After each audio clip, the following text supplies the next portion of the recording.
मानो तो मौज है, वरना समस्या तो हर रोज है। भगवत गीता का तीसरा महामंत्र वो है प्रकृति के नियम।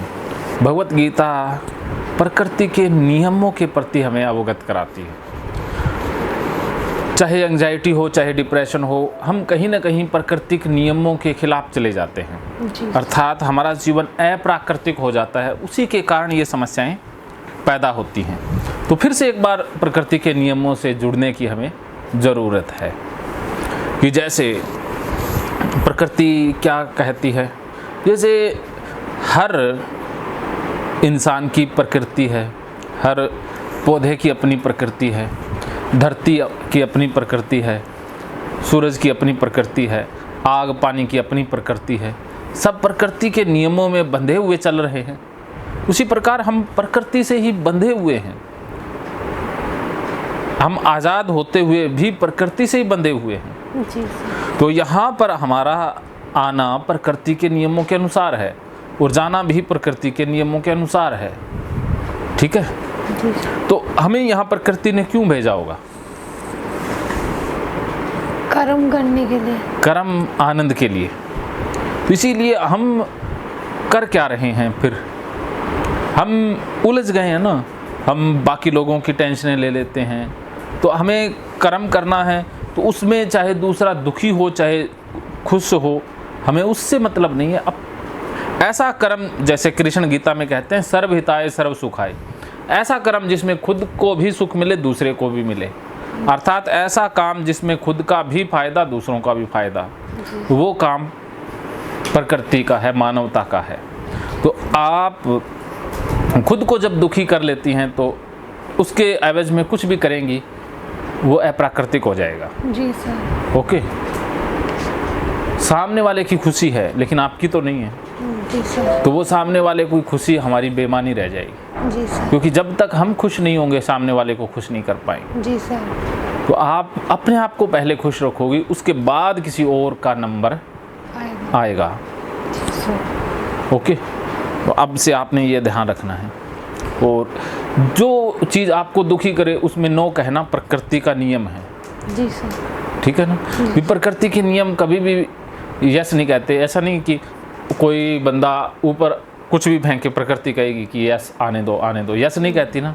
वो प्रकृति के नियमों के खिलाफ है कि ऊपर से चीज़ नीचे ही आएगी, तो वो हमेशा नो ही कहेगी। जी सर। तो वैसे ही है कि आपकी प्रकृति से जो छेड़छाड़ करे, आपकी प्रकृति के खिलाफ कुछ करवाने का प्रयास करे, तो उसे नो कहना चाहिए। क्या समझे? कि प्रकृति के नियम हमें कहते हैं कि हमें नो कहना आना चाहिए और हमें खुद को प्रायोरिटाइज करना चाहिए और दूसरों की खुशियों से पहले खुद की खुशी देखनी चाहिए। हाँ। तो जैसे अगर कोई घोड़े को कहे कि चल उड़, तो घोड़ा कभी यस कहेगा? नहीं। वो यस कहेगा तो उड़ पाएगा? गिर जाएगा। ऐसे ही है। तो जो आप घोड़े की प्रकृति नहीं है उड़ना। जी सर। उसकी प्रकृति है दौड़ना। जी सर। तो वैसे ही आपकी प्रकृति है अपना काम मस्ती से करना। जी सर। जब आप अपनी प्रकृति के खिलाफ जाएंगी तो गड़बड़ हो जाएगी ना, गिर जाएंगी। वैसे हम गिरे ना, हम इमोशनल इशू में भी गिरे और भी बहुत सारी चीज़ों में हम गिर गए ना। जी सर। तो अब जो हुआ उसे पीछे छोड़ के आगे बढ़ना है कि आज तक अज्ञानता में मुझसे जो हो गया सो हो गया, लेकिन अब मेरी ज़िंदगी मेरी खुशी के लिए होगी, प्रकृति के लिए होगी। जी सर। आपकी खुद की प्रकृति है कि अपना शांति से काम करना, ना डिस्टर्ब दूसरों को करना, ना खुद होना। तो आप अपने काम में डूब जाओ, यही आपकी प्रकृति है। जी सर। और जिसकी आपको तलाश है, अच्छे लोग अपने आप मिल जाएंगे। जी। प्रकृति भेज देगी ना। जैसे ही यहाँ पर कम दबाव का क्षेत्र बने तो हवा चारों तरफ से उसे भरने के लिए आ जाती है ना। जी। यस या नो? यस। हाँ। तो उसी प्रकार आप अपना काम ईमानदारी से कर रही हैं, आप बहुत खुश हैं, तो किसी खुश इंसान को अपने आप ही प्रकृति भेजेगी। जी सर। जी ये तो प्रकृति का काम है ना। जी सर। हम तलाश करने चलेंगे तो फंस जाएंगे। जी जी जी। आपको अब तलाश नहीं करनी। जी सर। जो प्रकृति तलाश कर देगी बस। जी सर। प्रकृति अपने आप भेजेगी। जी सर, बिल्कुल। तो इसलिए आप सरेंडर कर दें प्रकृति को, उसके ऊपर छोड़ दें, वो सब कुछ अपने आप देख लेगी। ये प्रकृति का नियम है। जी। कि सब कुछ यहाँ जो पैदा हुआ है वो मिटना है, ऑटोमेटिक है सब कुछ। हम कुछ कर नहीं रहे हैं, अपने आप ही हो रहा है ना। जी सर। हम कुछ कर सकते हैं?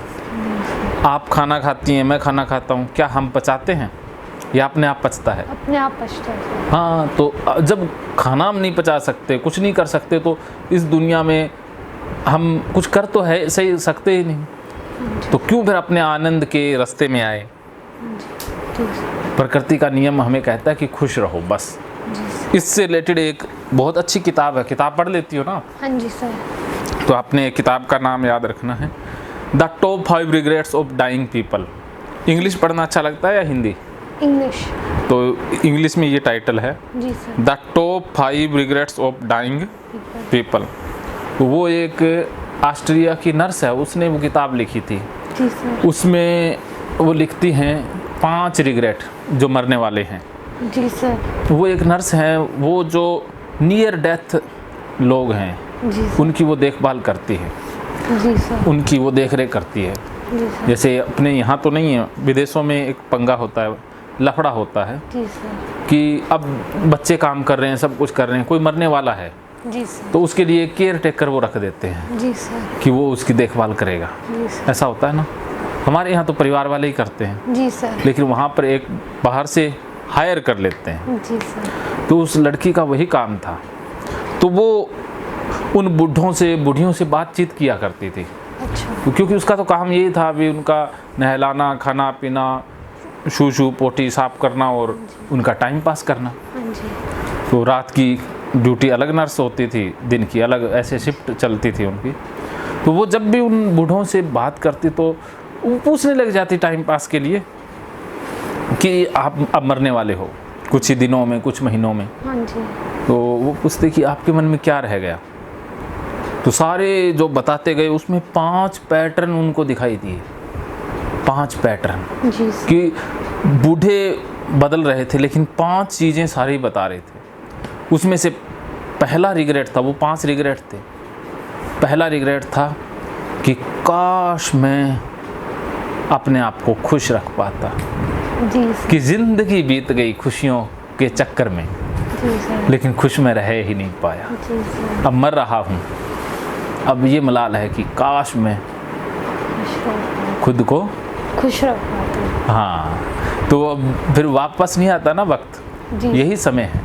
तो वो कहते हैं कि हम भी तो यही गलती करते हैं। मैं भी यही गलती कर रहा था कुछ समय पहले, कि जब मैं पढ़ता था तो सोचता था अभी पास हो जाएंगे, खुश हो जाएंगे। जी सर। पास होते ही अगले साल की टेंशन हो जाती। जी सर। तो जब मैं सोचता था पहले कि 10वीं पास कर लेंगे तो बस बहुत खुश हो जाएंगे, जी सर। मज़ा आ जाएगा। अब पास होगी तो कि एडमिशन हो जाए, फिर मज़ा आ जाएगा। जी सर। फिर एडमिशन भी हो गया, सब कुछ हो गया, वो अगले पेपर हो जाए, फिर खुश हो जाएंगे। ऐसे खुशियों के चक्कर में खुशी नहीं हो पाई। कभी आती नहीं। हाँ, तो फिर कि कॉलेज में लग जाएंगे तब खुश हो जाएंगे, कॉलेज में ही लग गए।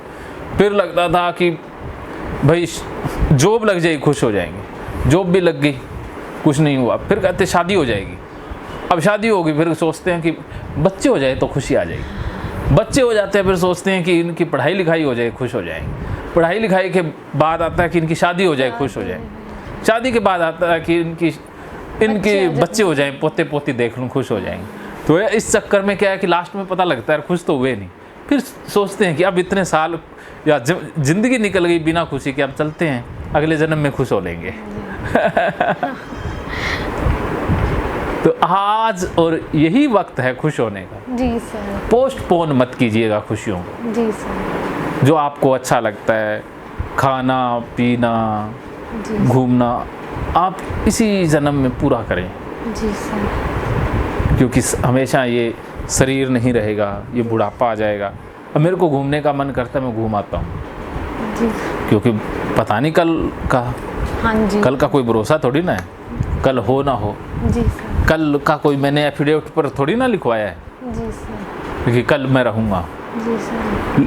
आपको ये जानकर ताज्जुब होगा कि हम सोते हैं तो करोड़ों लोग साथ में सोते हैं ना, हाँ जी। उसमें से लाखों उठ ही नहीं पाते हैं। उठते ही नहीं है। फैक्ट है ना, वो सो ही रह गए। हाँ जी। किसी का तो हम आंखें खुलती हैं सुबह तो हम कभी प्रकृति का धन्यवाद करते हैं कि अरे मेरी आंखें खुल गई, हाँ जी। वरना बहुत से लोगों की तो आंखें ही नहीं खुली। हाँ जी। तो इस आंखों का भी शुक्रिया ना।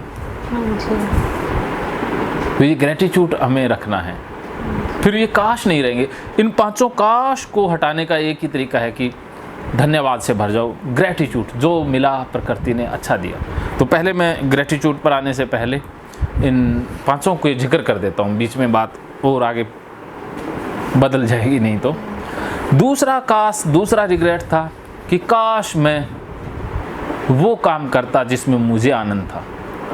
आपने तो अपनी मर्जी की जॉब चुनी है, आपके लिए ये शायद काश ना हो, वरना लोग दूसरों की खुशियों के लिए पढ़ाई कर रहे होते हैं। जी सर। कैरियर का चुनाव दूसरों की खुशी के लिए। जी सर। जी मेरे पेरेंट्स खुश हैं इसीलिए मेडिकल ले ली, मेरे पेरेंट्स खुश है जी ये कर लिया, दुकान कर रहे हैं, कोई जॉब पकड़े हुए पेरेंट्स की इच्छा से। जी सर। ये बहुत से लोगों का होता है। जॉब 99% जॉब वाले खुश ही नहीं है, क्योंकि वो जॉब करना ही नहीं चाहते थे। जी सर। वो तो बस कर रहे हैं। जी सर। ऐसा है ना? हाँ जी, हाँ जी। हाँ, तो काम वही जो मुझे पसंद हो। मेरी ज़िंदगी में भी मेरी ज़िंदगी ने भी टर्न लिया कि मैं बीए में फेल हो गया था। अच्छा। अब बीए में फेल हो गया था, मेरा सपना एक ही था, साइकोलॉजिस्ट बनना है। अच्छा। तो वो सपना तो रुक गया क्योंकि फेल हो गया। अब मास्टर डिग्री में एडमिशन हो ही नहीं सकता। हाँ जी। तो मैं बहुत निराश हुआ कि नहीं हो सकता। मैंने फॉर्म पहले ही भर दिया था कि मास्टर डिग्री करनी है साइकोलॉजी में। हाँ जी। लेकिन फेल हो गया तो वो फॉर्म ही रह गया। हाँ जी। तो फिर उदास परेशान कुछ दिन रहा डिप्रेशन में। फिर सोचा कि पेपर तो देंगे, 1 साल तो निकल गया, 1 साल कुछ काम कर लेते हैं। तो PGDCA की, MSc कर ली साथ में कंप्यूटर साइंस से। अच्छा। तो कंप्यूटर साइंस का कंप्यूटर का टीचर लग गया। अच्छा। जॉब लग गई। अब मेरे को लगा यार तू तो जॉब तो करने के लिए बना ही नहीं है, तू ये जॉब तो कंप्यूटरों के साथ तो तुझे मत्था मारना है ही नहीं। हाँ। भी कंप्यूटर का तो मास्टर बन गया, ये क्या हुआ? ये तो भाई गड़बड़ हो गई। तू तो आदमियों के साथ मत्था मारने के लिए बना है, इन मशीनों के साथ तो बना ही नहीं है ना। फिर मैंने सोचा यार अब तो फिर जॉब छोड़ते हैं। मैंने डिसीजन ले लिया। घर वाले भी कहते ये मूर्ख है क्या, और रिश्तेदार सारे ही कहते ये वो पागल हो गया, लोगों को जॉब मिलती नहीं है, इस लड़के को मिल गई और छोड़ रहा है। मैंने कहा लोगों के लिए जॉब थोड़ी ना करनी है, मेरी खुशी के लिए है। मैंने उसी दिन रिजाइन दे दिया। जिसको ना पसंद, ना मेरे को पसंद नहीं तो नो टेंशन। मैं माँ बाप सारे खिलाफ, कहते तेरे को पैसे ही नहीं देंगे कभी। मैंने कहा पैसे मत दो, मेरे को तुम्हारे पैसे की भी ज़रूरत नहीं है। घर में खाना दोगे तो ठीक है, नहीं तो अपना तो रमता जोगी हैं। तो एडमिशन ले लिया MA में, क्योंकि पास हो गया था। फिर मैं बाद में दोबारा पेपर दिया तो फिर वो कंप्यूटर थे मेरे पास 3-4, वो बेच के मैंने फीस भर दी। फिर ऐसे वहाँ काम कर लेता, दिहाड़ी कर लेता, मेरा किराया चल जाता। तो ऐसे करके मैंने अपनी पढ़ाई पूरी करके फिर सेंटर किया। ऐसे ज़िंदगी में, लेकिन मेरे को खुशी थी कि मैं काम वही कर रहा हूँ जो मुझे पसंद है। तो जब इतना किया तो प्रकृति ने आज यहाँ पहुँचा दिया ना। जी सर। हाँ जी। हाँ, तो जो काम हमें पसंद है ना, उसमें फिर प्रकृति हमें बहुत आगे तक ले जाती है। धक्के से काम करते हैं वो फिर पैसे के लिए होता है। जितना वो कहते हैं ना, रघुपति राघव राजा राम, जितना पैसा उतना काम। ऐसा ही होता है। हाँ, जो मन से करता है वो उसका भाई अपना ही काम है, तो वो इंसान कभी भी रुकता नहीं है। जैसे मेरे को किसी दूसरे काम में करोड़ रुपए मिल जाए, खुशी नहीं होगी। मेरे काम में मुझे 1000 रुपए मिल जाए तो भी खुशी होगी ना। हाँ, यही बात होती है, यही बात। हाँ, यही है। तो इसलिए काम वो करें जिसके अंदर खुद का मन हो, दूसरों के लिए नहीं। फिर तीसरा रिग्रेट उसमें आता है कि काश मैं अपने इमोशन को एक्सप्रेस कर पाता। हम दबाते रहते हैं इमोशन को, जैसे आपने भी दबाया, कि हम अपनी फीलिंग्स को शेयर ही नहीं कर पाते हैं, बता ही नहीं पाते हैं। हम किसी से गुस्सा हैं उसको बता ही नहीं पाते हैं। जी, बिल्कुल बिल्कुल। मैं तेरे से गुस्सा हूँ, हमें बता, लोगों के पास थोड़ी ना समझ है कि हम गुस्सा हैं बैठे रहेंगे, उनको पता ही नहीं है। हाँ जी। अब बताना पड़ता है कि मैं गुस्सा हूँ भाई। तो इसीलिए जिससे भी गुस्सा है, जिसकी बात खराब लग जाए उसको बताओ, वरना उसको बता ही नहीं है। हाँ जी। इसलिए मैं कहता हूँ भी मेरे से कोई खपा हो जाए, गुस्सा हो जाए, मेरी बात बुरी लग जाए, मुझे बता दिया करो। अब मैंने कुछ कह दिया, गड़बड़ कर दिया, इसलिए मैं कम बोलता हूँ, क्योंकि हम बोलेंगे वो मेरी सोच है। हाँ जी। क्योंकि जितना बोले कोई ना कोई तो लोग पकड़ के बैठेंगे, हाँ जी। कोई ना कोई बात तो पकड़ ही लेते हैं। हाँ जी। इसलिए पहले कह देता हूँ भैया, बात मेरी कोई पकड़ में आ जाए तो बता देना। हाँ जी। हाँ, ऐसा होता है ना। हाँ जी। तो हम फीलिंग्स को जाहिर नहीं कर पाते। हमें कोई अच्छा लगता है, ये नहीं है कि लड़का लड़की का ही प्रेम, हम माता पिता से प्रेम करते हैं, भाई बहन से करती है, तो वो प्रेम जाहिर तो करे ना, हाँ जी। वरना मरने के बाद रोते हैं। फिर बोला नहीं। हाँ, तो दादा दादी या जो इंसान है उसके प्रति प्रेम व्यक्त करें, कि जो हमारे अंदर प्रेम है, ग्रेटिट्यूड है, उसको व्यक्त करें, फीलिंग्स को दबाएं ना। जैसे कैथारसिस थेरेपी उसी फीलिंग्स को बाहर लाने का तरीका है। हमने दबा दबा के रोग बना लिया, तो फीलिंग्स को कभी भी दबाना नहीं। और अगला रिग्रेट आता है कि काश मैं अपने दोस्तों के साथ एंजॉय कर पाता। हमारी असली पूंजी, हमारी असली दौलत हमारे अच्छे दोस्त हैं। ज़रूरी नहीं है कि दोस्तों की भीड़ हो, एक दो दोस्त अच्छे हो सकते हैं। जी सर जी। हाँ, तो इसलिए जो अच्छे दोस्त हैं उनके साथ समय बिताइए, उनके साथ एंजॉय कीजिए, जी सर। वरना समय दोबारा नहीं आया। नहीं आएगा। जी सर। बस क्या सब कि दोस्त, मतलब मुझे पता है मेरे अच्छे दोस्त कौन है, तो बस उनके साथ अच्छा टाइम स्पेंड करना है। परखा तो उनको मैंने है ही, क्योंकि उन्होंने मेरी जब बहुत ज़्यादा मेरे को ज़रूरत थी तब उन्होंने मेरी आकर मदद करी। तो मैं उनके साथ अच्छा समय बिताऊंगी, और मैं जब भी उनसे खफा होंगी तो मैं उनके मुंह पे जाके बोल दूंगी। हाँ, ऐसे मन ही मन में नहीं रखूंगी। हाँ, उनको बोल देना प्यार से। जो अच्छे दोस्त है वो आपका सहयोग करेंगे, अरे मैं आगे से ध्यान रखूँगा, वो आपका ही सहयोग करेंगे, और आपकी जो ट्रांसपेरेंसी की कदर करेंगे कि तुम बोल देती हो। वो कहेंगे अरे हम नहीं बोल पाते हैं, है ना। सीधा जहाँ दोस्ती वही होती है ना जहाँ पर बोलने की स्वतंत्रता हो, वरना रिश्तों में हम गुस्सा कर ही नहीं पाते हैं। जहाँ गुस्सा करने की आज़ादी हो, भी आपको मुझसे गुस्सा कर दो खुल के, पता है जब मुझे गुस्सा आएगा मैं कर दूंगा, रिश्ता तो बना रहता है ना। वरना हम गुस्सा ही नहीं कर पाते ना। इसलिए मेरे बच्चे हैं वो गुस्सा कर देते हैं, मैं उन पर कर देता हूँ। उनको मन में आता है पूरा मेरे प्रति आता है। बेटी तो मन में रखती ही नहीं है, उसके पास तो दिमाग में डाटा है ही नहीं, जीरो है। इसलिए आपसे मिली होगी कोई बात नहीं हो पाएगी, क्योंकि उसके पास डाटा नहीं है। उसके मन में कुछ नहीं मिलेगा, खाली दिमाग है, जीरो डाटा है, इसलिए आप उससे बात ही नहीं कर पाओगे। तो इससे कोई कम्युनिकेशन नहीं होता, उसके पास है ही नहीं, कुछ स्टोरी नहीं है। पढ़ाई के अलावा उसके पास कोई डाटा नहीं है। उसकी पढ़ाई और पेंटिंग दो ही दुनिया है। अच्छी बात है, बहुत अच्छी हाँ, बात है। तो उसको ना कभी कोई फिक्र, कोई ना चिंता, ना कोई गिल्ट, कभी कुछ उसके इमोशन उसको कोई तंग नहीं करते। क्योंकि कई बार इमोशन हमें तो उम्मीद रहती है ना कि वो ये काम कर देगा, वो अपेक्षाओं पे भी कभी खरी नहीं उतरती। अच्छा। तो इसलिए ऐसे इंसान बड़े अपने आप में ही रमने वाले होते हैं। तो उसको गुस्सा है तो फिर वो, अगर मैं चप्पल, वो झाड़ू निकाल रही है, मैं चप्पल लेके आ गया, हाँ जी। तो क्लास तो फिर लगनी अब बख्शा नहीं जाएगा। ये भी सही है सर। हाँ, वो निकालती है ना, नहीं तो वो बीमार, इसीलिए वो बीमारी नहीं होती कभी। अच्छा। हाँ सही है सर। हाँ, क्योंकि वो दिमाग में आया निकाल दिया, कचरा रखती ही नहीं है, कचरा आया निकाला साथ के साथ। सही है। तो इसलिए स्वतंत्रता हो। रिश्ता वही है जहाँ पर आज़ादी हो बोलने की, गुस्सा करने की, प्रेम करने की, जहाँ पर फॉर्मेलिटीज़ ना हो। नहीं अरे अरे इस बड़ा है छोटा, अरे उसमें जहाँ पर बोल पाएँ, निडरता से बोल पाएँ। हाँ जी, आपने अच्छा ज्ञान दिया अपने बच्चों को बचपन से। अच्छा ज्ञान दिया बचपन से। बस मेरा ऐसा ही था ना, मैंने कभी उनको फोर्स नहीं किया। हाँ जी। उनको स्कूल कभी भेजा ही नहीं, अपने आप ही जाते हैं। कभी मैंने तैयार नहीं किया, कभी स्कूल में नंबर तो मैंने चेक ही नहीं किए। मैंने कहा नंबर लाओगे तो ठीक नहीं है, फेल हो जाओगे मैं शाबाशी दूंगा। नंबर लाओगे उस दिन कुछ नहीं अवार्ड मिलेगा।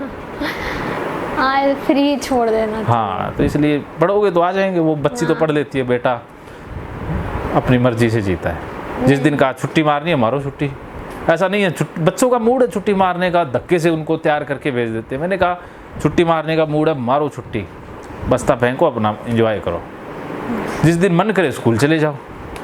टीचर को कह दिया, अगर डरा दिया ना, ये शॉर्ट कर दें, वो करें, देख लेना भाई, मेरे बेटे आएंगे तो आएंगे, नहीं आएंगे तो नहीं आएंगे। कोई इनका मूड मती पर बात है।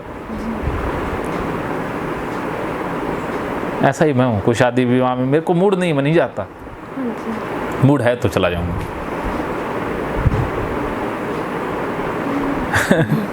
बिल्कुल सर, मन से जीना चाहिए। और हाँ, तो फिर कोई मानसिक परेशानी नहीं आती ना। हाँ जी। तो ये है, इससे आप क्या समझे?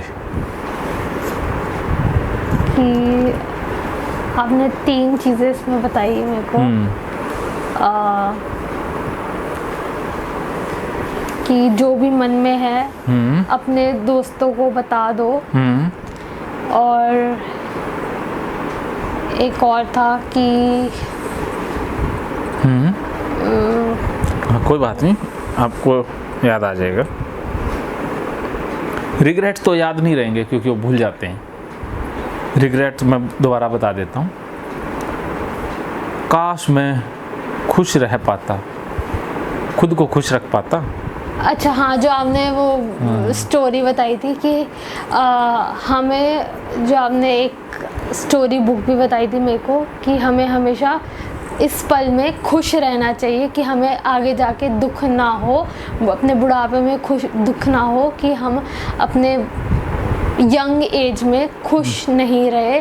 और अब जब हम मरने वाले हैं, हमारी मुक्ति होने वाली है, तो तब हम खुशी ढूंढ रहे हैं, जब हम बिल्कुल, हमारी बॉडी ढंग से हिल नहीं पा रही। हाँ, और क्या।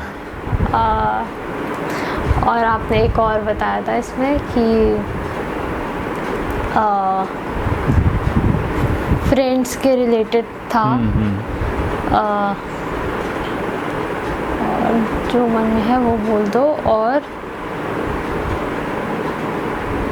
सर दर्द तो नहीं है ना बिल्कुल भी? नहीं, आज तो मन हल्का है ना। चलो हाँ ठीक है, कोई बात। वो अगला था भी, काश दोस्तों के साथ खुश रह पाता। हाँ चलो, दोस्तों के साथ खुश। हाँ, रिग्रेट की बात कर रहे हैं ना। चलो नेक्स्ट टॉपिक शुरू करते हैं, ठीक है? तो मानो तो मौज है, वरना समस्या तो हर रोज़ है। हर रोज़।